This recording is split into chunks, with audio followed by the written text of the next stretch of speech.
You planned this, didn't you? His eyes narrowed with a playful suspicion as he first lifted her to straddle his chest, giving Helen the full surface area to embrace. He held her for a minute before flinging her around to his back to ride Endry as if he bore a standing saddle. Claws gently dug into shoulders and hips.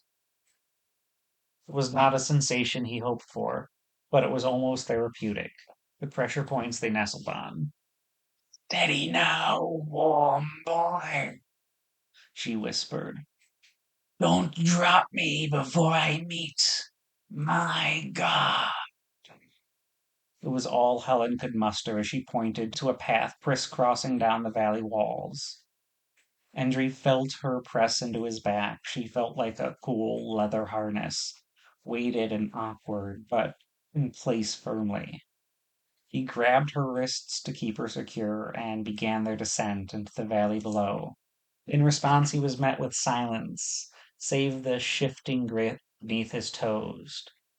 Mist wrapped around his ankles like hands searching. Somewhere in the distance, he heard the heron's craw, almost like a horn before it echoed and vanished. Helen's head against his shoulder made a soft sound Endry hadn't heard before, something between a purr and a clicking hum deep in her throat. The balls of Endry's feet dug into the cool, packed earth as he made his way down the mountainside slowly.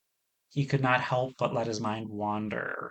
First he focused on Carandino, the knight who'd hunted him across the countryside through the wilderness.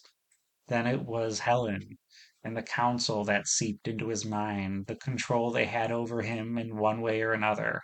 Well, until this moment, bringing him to the surface, where he could run at any point, meant Helen had given up any real authority and power she had. It was a true act of trust.